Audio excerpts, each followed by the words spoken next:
So if you guys will each just introduce yourselves, say how long you've been in the business and how many years you've been at Compass. You want to start with you? Yeah, my name is Ian. Do I need to speak in this microphone? No. There's only like 10 people. Yeah. I'm Ian. I've been in the business for 10 years and change, and I've been at Compass since 2017, so 6 of them. Yes, I'm Lauren Pepin, and I've been in the business since 2015, and I've been at Compass since 2018. I'm going to use the microphone because I don't talk very loud. My name is Danielle Elo. I've been in the business, I started in 2010, and I've been at Compass since 2018, so actually almost 6 years. My name is Sam. I'm a senior agent experience manager. I've been here for 3 years. I probably should have said, so I'm not an agent. I am part of the sales management team. Nice. So we basically categorized a lot of questions that were submitted to us, and the first segment is really about branding. Lauren, I'm going to start with you. So last month, you and I spoke on the phone about you just moved to Park Slope, and how did that affect your business? How are you rebranding yourself, and what specifically are you doing to, harness that market share and generate leads? Yeah, so I moved a few months ago over to Park Slope. I was in the Upper East Side for basically 18 years, living there, and then so I was really immersed. I could walk down the street and know every building, look at a picture, know everything. But I made the move to Brooklyn, and basically I've been really telling my clients, I've been really open with it. I mean, I'm definitely keeping my city business, but I feel like just getting out there and learning the inventory has been really important. It's taken me a little bit of time, but I've been spending a little bit of the fall going and previewing, which is the hard work, and getting to know that market really well. And then just telling my clients, because if they only think you do one area, they might not ever think of you for another area. And then I have a whole marketing campaign that I'm working on this spring with some new pictures, new marketing collateral, really showcasing Brooklyn, really showcasing Park Slope, Windsor Terrace area, where I'm trying to focus, and hopefully, build up a nice little business in Brooklyn. Great. Speaking of that, marketing material and branding, Ian, congratulations on Trove. Can you talk to the group a little bit about, and we'll talk about the beginning of your journey and scaling later, but if you could talk specifically about why Trove, why now, and how that impacts your business today. Yeah. So when I started Compass, I was on another team at Element, and I moved over and I started my own team then, which was my name, Slater team, like everybody else does it. As we kind of grew and amassed more agents and more staff, we realized that specifically several of the people that I worked with were not, it was brought to my attention that it was really difficult to kind of operate with me, and I was getting pulled into everything because my name was important. And it was really hard for other people to be able to get big business without me involved, which is I think a common issue across every team, and frankly it's a big reason that I left the team I was on before, because I was I'm never going to be able to get the level of business that I want if my name is always there. I'm always going to have to have them with me in some way. So we kind of there's a lot of other reasons that I'm not going to get into, but we decided basically that I was going to have a new business partner, Mike, who's in the back there, and he's worked with me for 5 years before this, and we didn't want to do it as the Slater kind of team. It didn't make any sense. It was kind of the same thing over and over again. We wanted to create a brand that was something that could sort of live without me and above us, that we could grow off of. So whether that means expanding in neighborhoods or expanding in price points or expanding in even ancillary businesses or locations, it's not always tied to my name, right? And a lot of people said oh, if Corcoran did it, Element did it, it's always a name, it doesn't matter. But even already, just having the brand transcend my name made a lot, it makes a lot of sense. It also gave us the opportunity that we could go hire a branding agency and make it amazing. So I did everything from the fonts to the colors to the voice to the ethos, everything.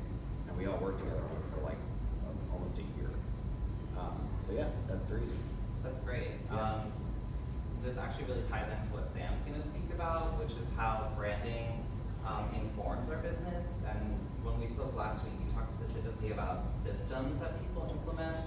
Can you go into that a little? Specifically, like for agents that have a few years under their belts versus a seasoned agent? Yeah, this branding concept, and it's great to hear Ian talk about it, is really important and takes time. You know, I work with about 220 agents, ranging from walking in the door day one to the highest,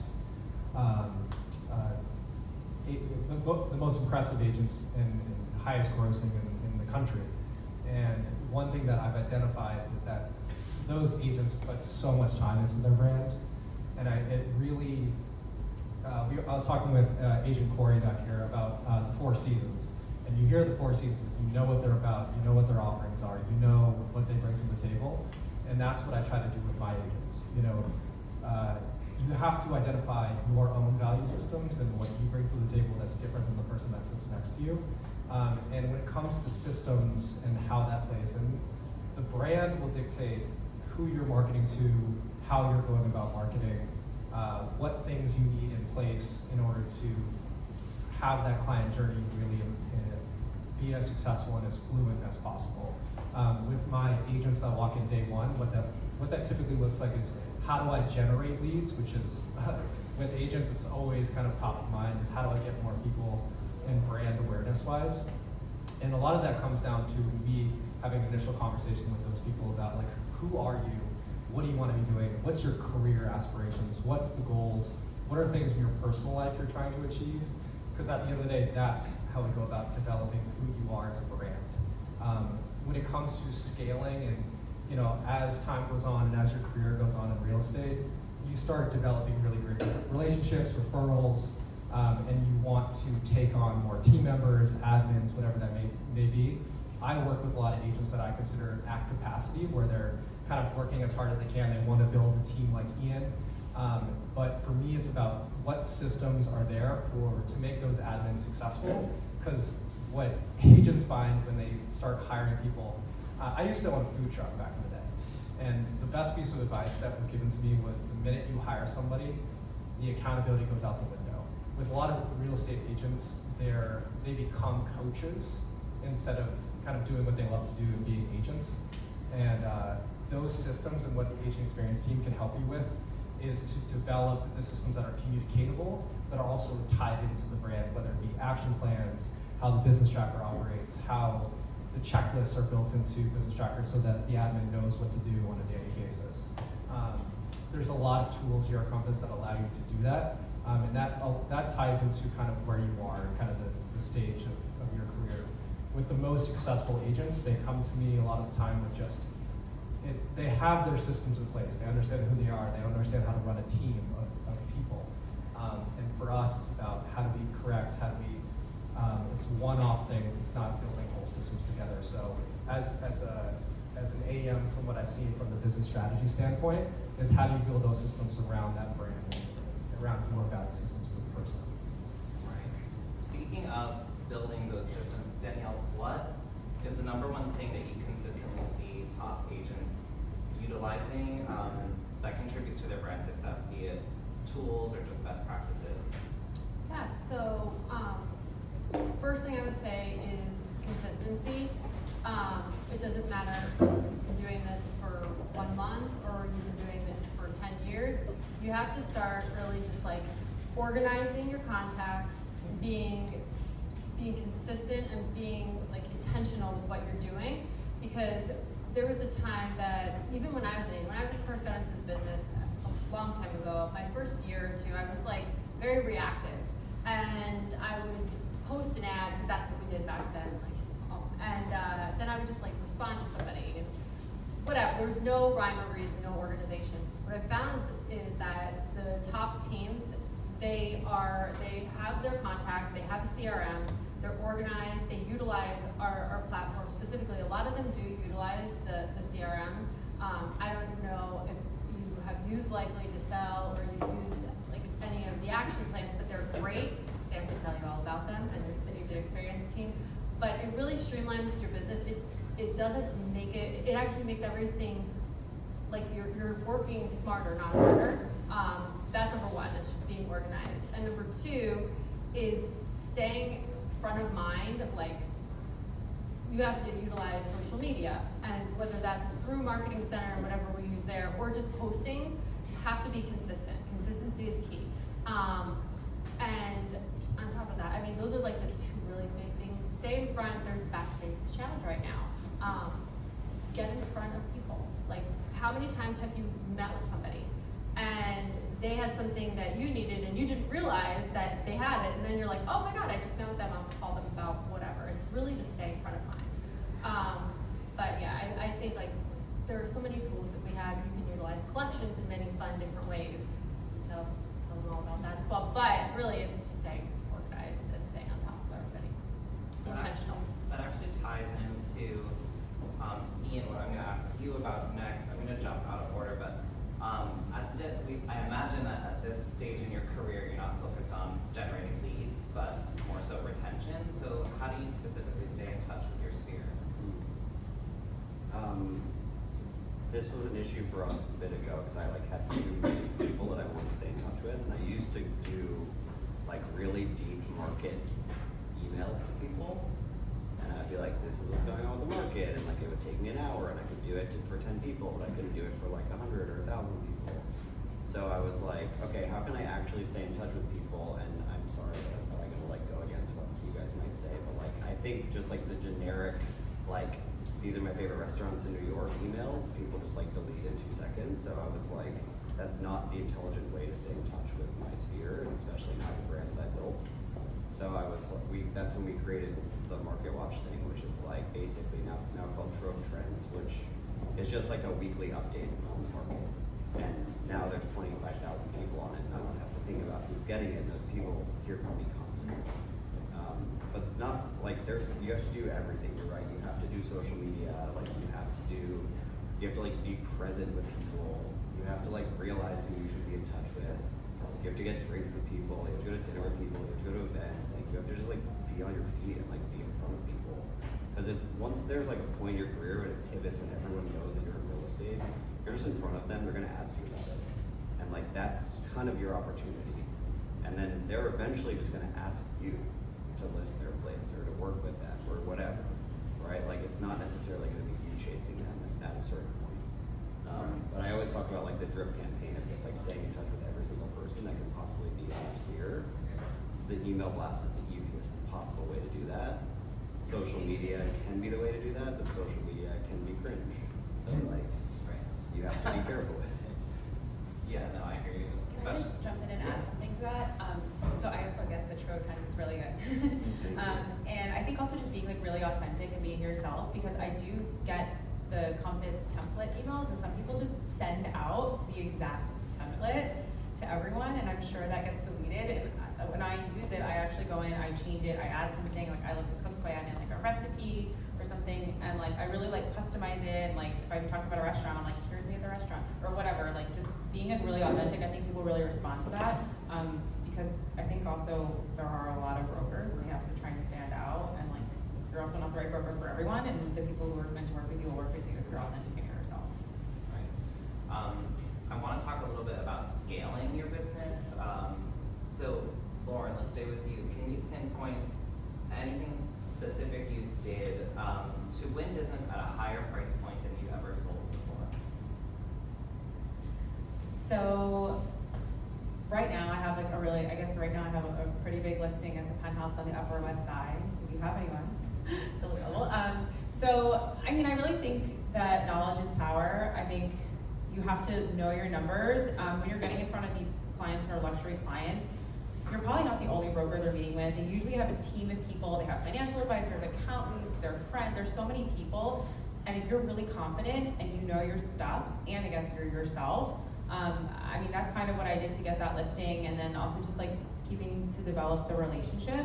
But then also I think, of course, no matter the price point, everyone thinks their apartment's the best apartment that was ever built, and it's the most amazing apartment, and just treat people who you want to be treated.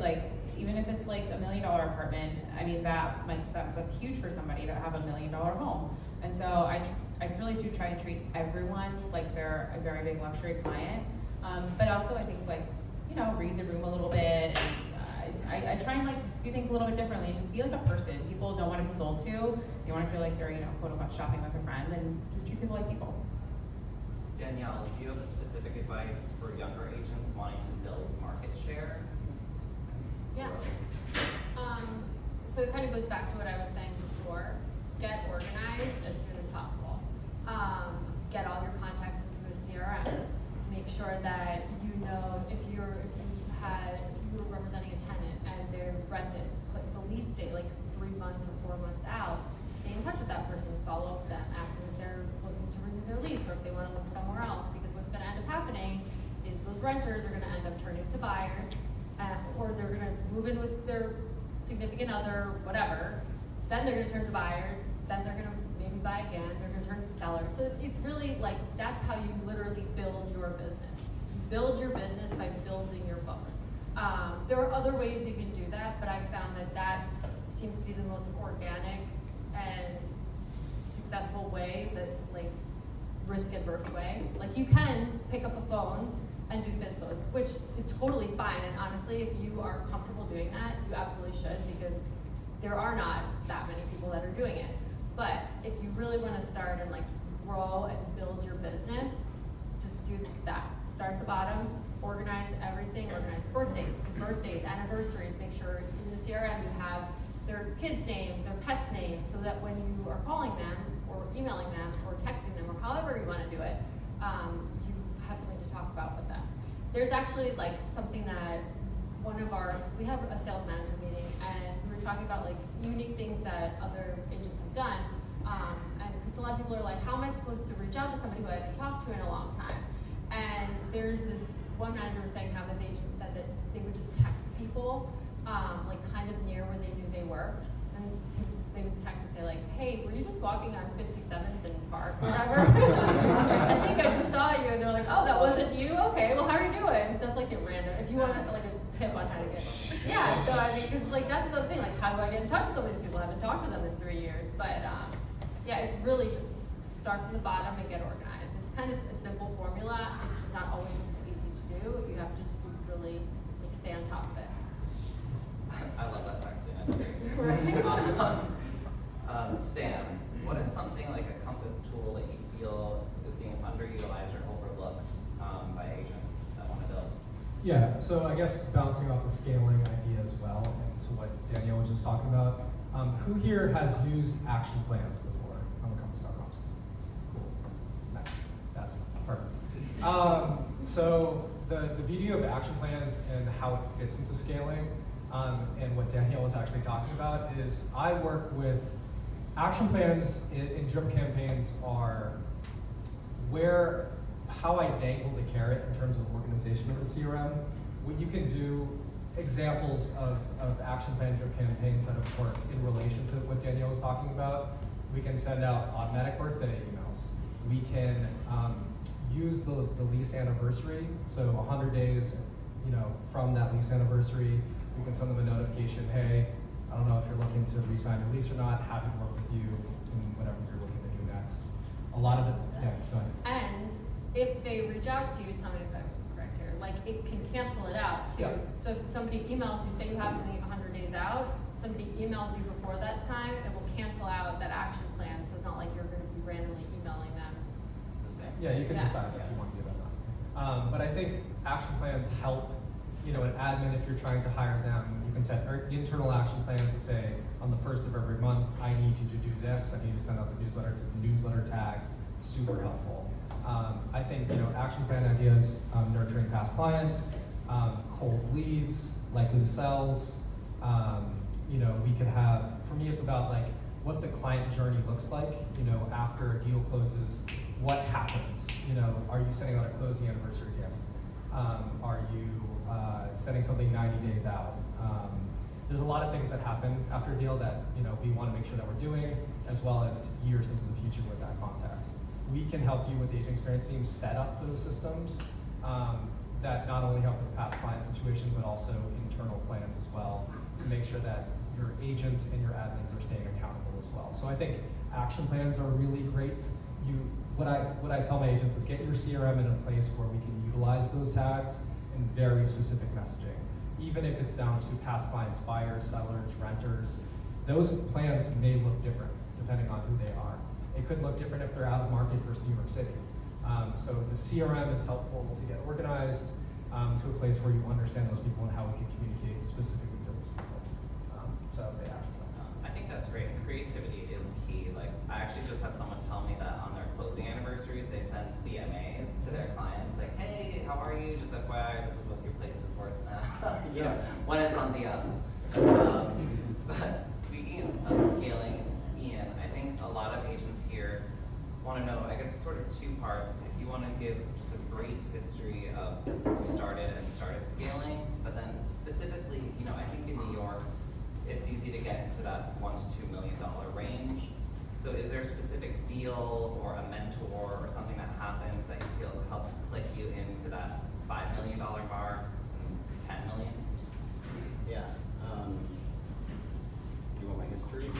You can start with that and then I'll remind.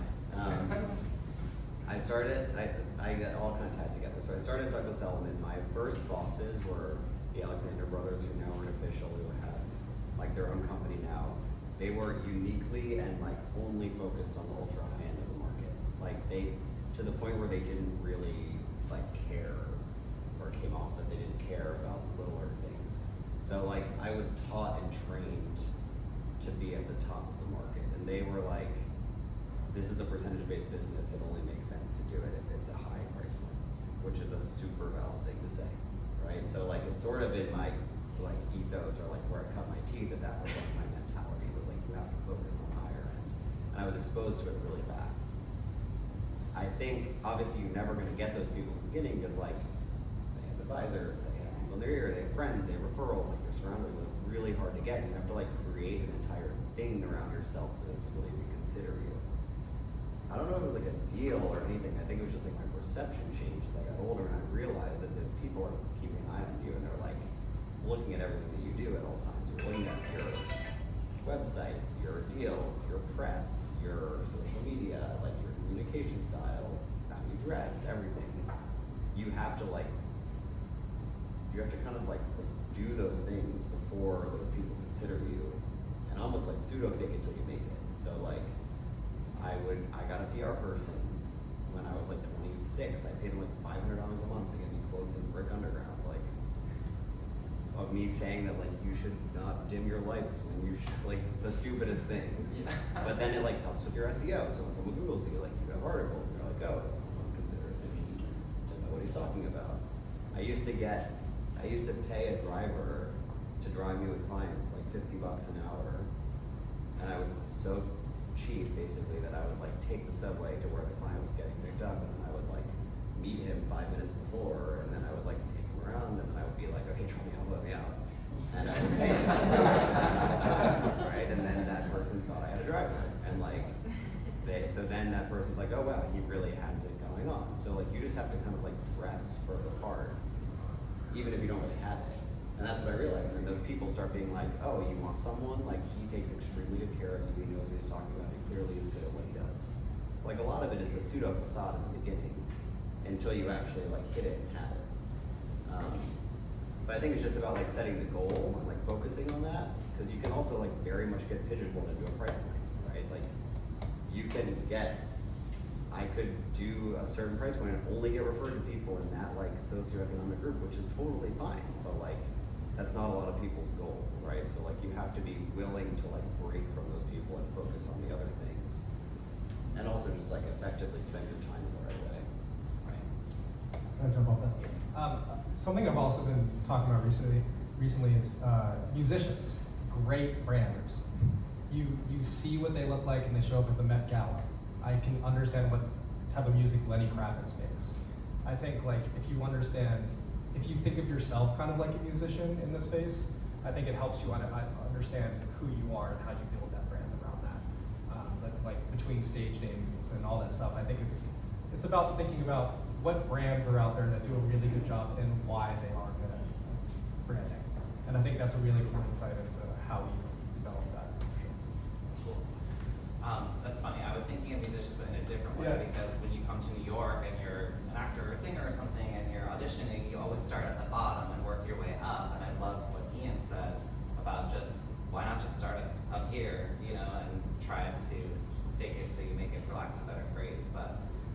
think scaling, the next progression is to build out a team. So Danielle, first of all, when should an agent start a team? And then do you see a difference in how quickly agents begin to scale when they're on their own versus working on a team or running a team? Yeah, so I am a firm believer, and a lot of other managers will agree after seeing many agents saying like, I want to build a team, I want to do this, because it sounds really cool, like, oh, it's me and my team.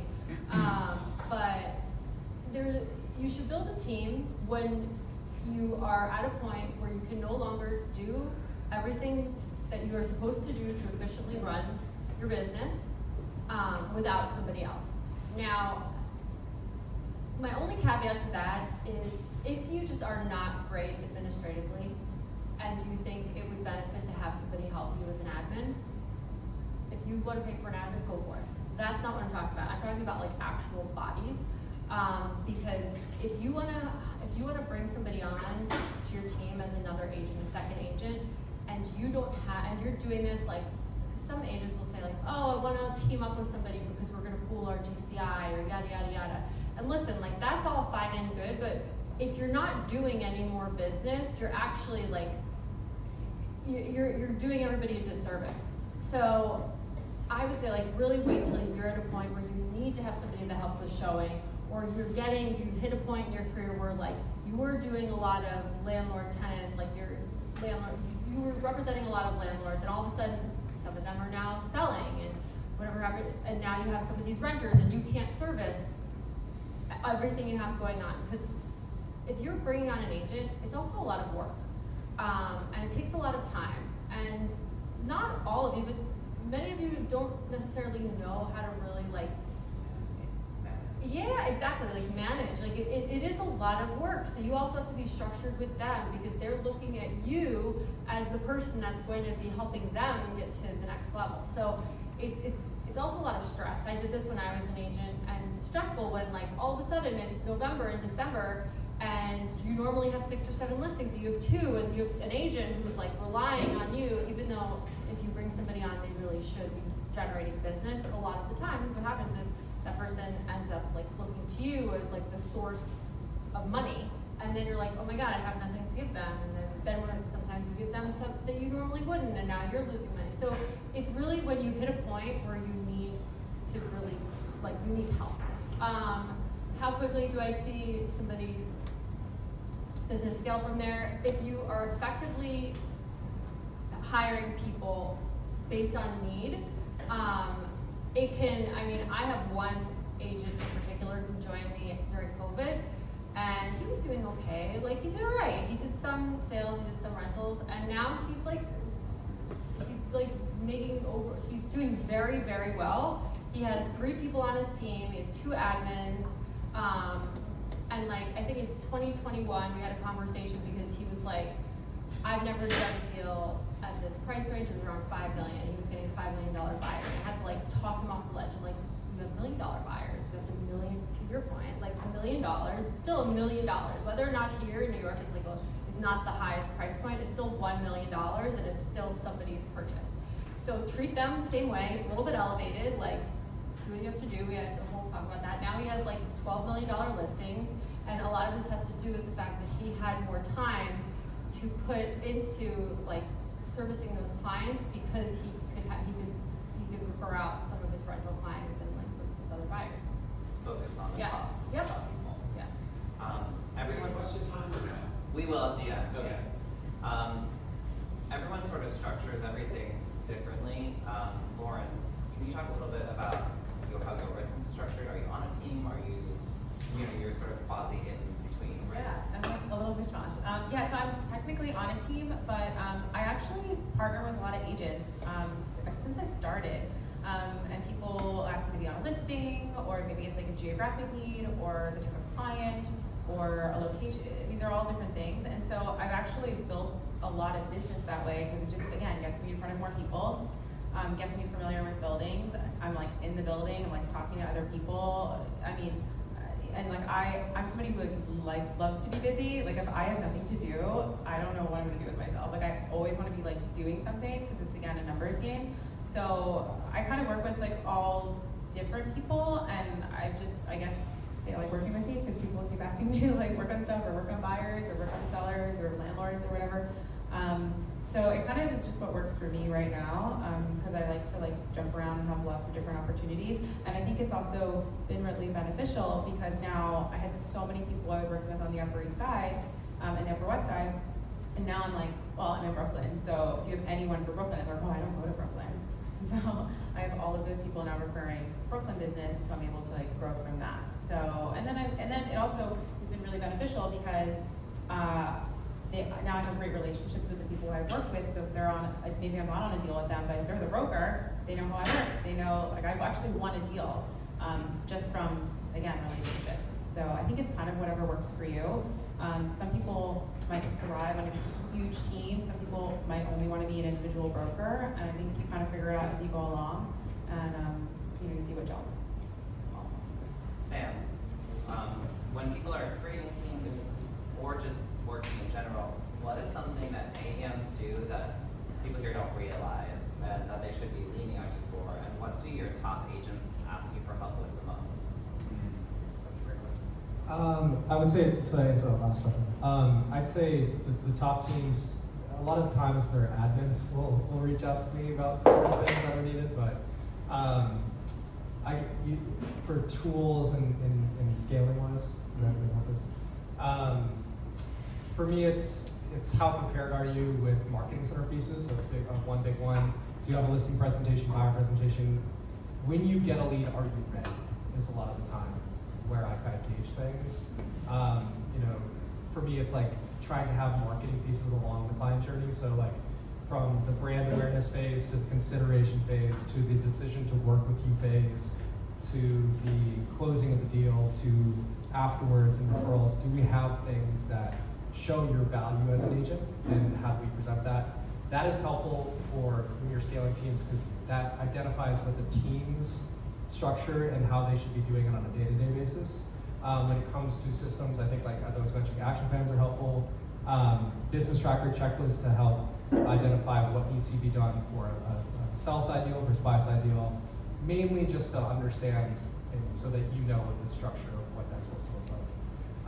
And then CRM wise, how do you operate within your own CRM so when someone gets onboarded that you can instruct them to do the same.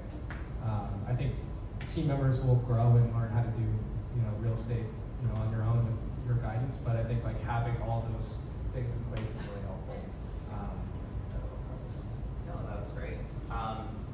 Ian, what was your biggest challenge when you created your team, and do you have any do's and don'ts about anyone who's looking to expand? I didn't read that question before.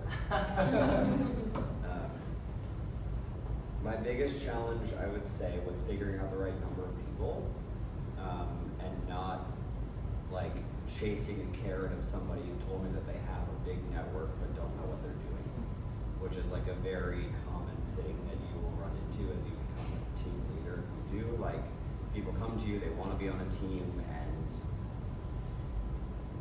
their motives can sometimes be like masked in other things, which is either like we run into like people whose splits are being dropped that want to be on teams, or like people who are like don't really work that much but say that they do, and like it's like happens a lot. People move around and want to run a lot. So like just like figuring out people's actual motivations is a very hard thing, and then realizing that like you are in the lead and you are the one that should be dictating what you need versus them was like the hardest part. And what was your second question? If you had any do's or don'ts. If I had any do's or don'ts, I would not scale too quickly, and I would focus more on staff and agents. That's great. And very succinct. I love that. Yeah. So focusing on the focusing on the why and YP. A lot of people in this group are younger agents. Danielle, what's the best advice you can give your younger agents on how to win business over agents who've been in the industry for 10, 15, 20 years? I mean, it's kind of tricky sometimes, but be professional, be authentic, know the market. That's actually really important. Like, understand the market. Like Lauren was saying, how she was previewing apartments. Do that. Do that. If you have free time, do that as much as you can. Understand the market, go to different brokers, like get comfortable talking to other people. The more you are comfortable with what you're doing, because that's ultimately what's gonna happen, is if you understand the market and you know the inventory, you're gonna be comfortable talking about the inventory, so people will be more comfortable with you. And if there's an opportunity for like a crazy, don't be afraid to ask for help or pair up with somebody like in a situation where, let's say there's a $10 million listing and you know the person, but you have a feeling you're gonna be up against a lot of people.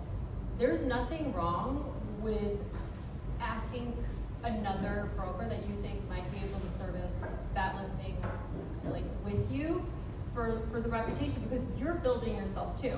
That's how you can kind of get to that level, even if you're doing it along somebody else. I know that a couple people do that with Ian. Yeah, like people call him actually a lot. Like actually, not that I think about it, I've talked to like 3 different people in the last 2 weeks. But people call him and ask him if he can pair up with them just to like win a listing. And there's nothing, like 50% is better than 0. So it's really just keep going and like get comfortable, because the more comfortable you are and the more familiar and professional you are, the more business you're gonna win. Yeah, I think that's great, and you touched on just like market knowledge, and I think that a misconception with a lot of younger agents, you know, we're dealing with older clientele who have a lot of resources, and you're coming into the pitch and you look very young. Lauren, have you ever felt like someone had a bias against that, or how did you like win that first impression? Well, thanks for calling me young. Yeah. Yeah, I mean, I've been doing this now almost like 10 years. So yeah, when I started, like that was definitely something that was really tricky. I just think confidence is key. I mean, like one of my clients I'm working right now, I'm hopefully gonna list their apartment, and like the guy has been like a partner for like 40 years or whatever, like the biggest law firm in the world. I mean, you know, like obviously he's older, he's more, you know, all this experience, and like I just like be myself. I'm really, really confident. Like I do so much research. I know every single number. I definitely feel like I like win their trust, and like if they're not gonna hire me because I'm young or whatever, I mean, they're not gonna hire me. And like, you know, you never know who'll come back around. Maybe they go with somebody else who's like more experienced, and then they realize, oh, they were a really good broker 25 years ago. You know, they knew what they were doing, you know, like 25 years or whatever. But they don't know, they don't have like the tech, and I really lean into a lot of the Compass tools. They don't have the tech, they don't know like what's like really happening right now. Like they don't even know, you'd be shocked. There are people who don't know how to send an email. I had a broker once for like a deal on Park Avenue, and she's like, oh, I'll fax it to you. I mean, so, and What's your fax? yeah, I was like, oh, okay. So I just think like, you know, I'm you know, and again, like but then I'll say there are certain clients who I have who like if I showed up in a full suit, they would never want to work with me. Like and I have one client, she's like a Hollywood, you know, like director. She would be like really uncomfortable. Oh, this isn't like my vibe. So I think again, it's like know who the client is. They might love that you're young, you're fresh. But then if it's like, you know, of some big attorney, you know, you show up, you like, I'm here super confident. And again, I think it sounds really tacky, but it's just like be yourself, and you know, the right people will work with you, and you just always have to leave a really good impression and be professional, because again, sometimes it's good to be the second broker. You never know. Yeah. You touched on leaning into the Compass platform. So Sam, I'm gonna jump to you. What's the single greatest tool at Compass that agents aren't thinking about or using? Yeah. Well, people are using collection, so I feel more inclined to say something else. I mean, I love the e-signature tool. I've mentioned action plan several times today. I think in terms of a team lead, what I've been leading into is actually performance tracker. The reason why is because it ties in multiple different tools. I think it's going to get to places where it's going to be even more intricate and more tied in, and more from a team lead perspective, a little bit more visible. But I think, you know, Ian had mentioned before about like not sure, what your agents are doing on a day-to-day basis necessarily, and wanting to track that. I think the ability to see how many people they're reaching out in their CRM, how many business folders are converting from initial contact to close is really interesting in terms of conversion rates, and then tracking that active GCI opposed to GCI after the fact, I think is really interesting. And from a team lead perspective, maybe there's incentives that come into play if they're reaching out to a certain amount of people or closing a certain amount of deals and percentages. But I think performance trackers, not something I typically talk about with a lot of people, but in terms of like building a team and having that kind of godlike view of what's going on with your team members, it can be really helpful. So. That is helpful. Ian, what is one non-negotiable that you always make time for during the week to further your business? Sleep. Love that question. We're winding down. I have a final closing question for all four of you, and we can start with Sam and go down the line. If you could start over again from day one, what would you have done differently?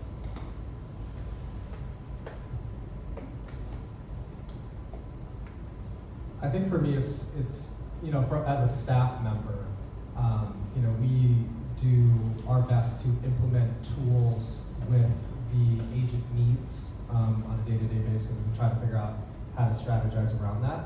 I think the sooner for us to get to know what an agent does on a day-to-day basis and really figure out what the timeline looks like, how they interact with their team members, what they actually care about at the end of the day as entrepreneurs and sole proprietors, that can be really helpful. So, for all staff members, I feel pretty adamant about everyone really getting to understand what the agent's life is like and how do we best suit those needs. So I think we've done a good job in trying to communicate those things, but we can do even better. And day one, that's kind of important here.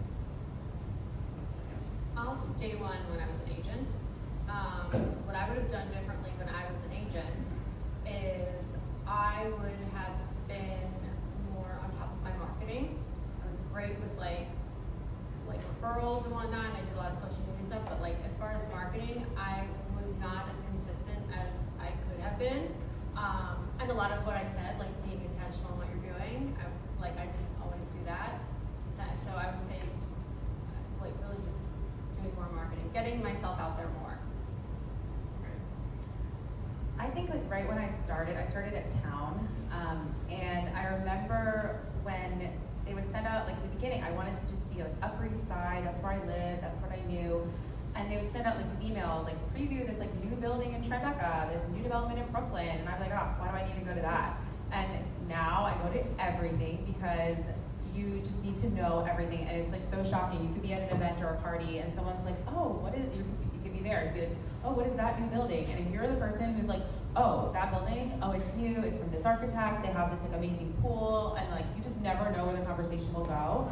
And actually this happened to me last year where it was building the West, and they have a really, really beautiful gym, and I met a client, it's a friend of my sister's, and he's really into the gym, and he wanted to be on the West Side, and guess what? He bought the apartment, and then he referred me to his mother-in-law to sell her estate, so it was 2 transactions in one. And so just knowing everything, I felt like I definitely wasted the first year by not going to things because I thought maybe I didn't need to know it, or oh, I don't want to work in that area. But again, if you are the agent that is confident and you know everything and you've been to everything and you can talk about it, or you have a picture on your phone, or you're even putting it out there on your social media, I think it really goes a long way. And again, people will want to hire you because you know what you're talking about. Right, that's great. I think that's a good one. I would say that I started when I was 22, and I was definitely not sure that I wanted to be a broker, so I would have leaned into it a little bit harder earlier on. Just as being public about what I do and putting on social media and talking to people about it. I was always half in, half out, pseudo embarrassed in the beginning because you don't really have anything to show, right? So you're what am I really going to talk about? But if you just lean into it early on, there was a point where I kind of just said you know what, screw it, this is what I do, and I'm just going to make it everything about my personality, and that really works. Yeah, I think that's great. we want to take some time for questions, and then our next Compass event is going to be a private tour for our group at 96 on Broadway on Thursday the 28th. Yes. It's going to be 12 to 2. Lunch will be served. It's Georgina, our events girl. Yeah, so we'll send, if you're on our email list, we'll send out a blast about that. But before we just get to hanging out, any questions? No, sorry, I cut you off. What do you want to ask? Thank you very much, first of all. I'll say one question. Some of what you were saying, you, Danielle, I ran into a couple people who talk about scaling their business, retreat and stuff. And something you said is what prompted me to ask the question. When you talk about someone who maybe in 2020, 2021 wasn't doing all that much, and now they've got 3 people on their team and 2 admins. I want to go back to that. What the heck are 2 admins doing for a team of 3 people? And Ian, if you can maybe speak to that. Speaking just for myself, and the reason I asked the question is because I've had somebody who was with me for 7 years, you know, who I had to say goodbye to. Unfortunately, it's very hard to find someone who stays with me that long. But you know, been trying to find someone else who can be my boy or girl Friday. And I've been kind of, frankly, doing it myself and scrambling and filling. I think it's someone on the other side of the Filling things up with between my other team members and my partner, and we've been getting it done. But even with all that said, I don't understand how someone uses 2 admins. So what blind spot am I missing? So, I don't think everybody needs 2 admins. I actually think most people don't need 2 admins. He has 1 admin, and one of them is virtual, just to clarify, it's like Okay. a virtual assistant. She's the one that does all like the transaction stuff. So she does anything that's like transaction related, and like marketing related, I guess. No, she does transaction and scheduling. And then the other person just does all marketing stuff, like marketing, branding. So this agent he's not great administratively at all and will not execute, like at all. But he identified that, and I guess I also started working with a coach, but like he and the coach identified that. So in order for him to get to the next level, he just needed to pay to get there. And it actually did work. I mean, he did need to invest to get to that point, but it did help him really like scale his business. He just literally like he will not do anything. Literally nothing. But his admins will. So at least he identified it. Let's make an ad. Me?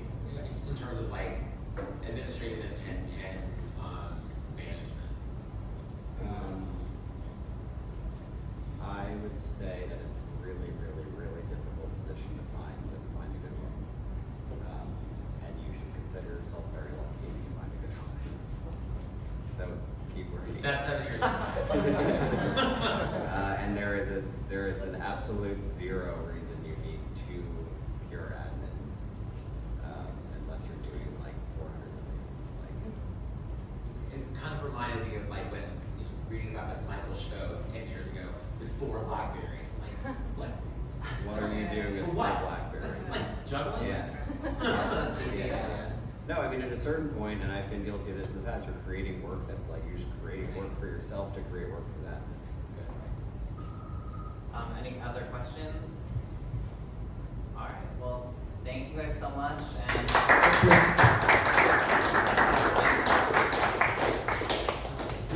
Such a pleasure.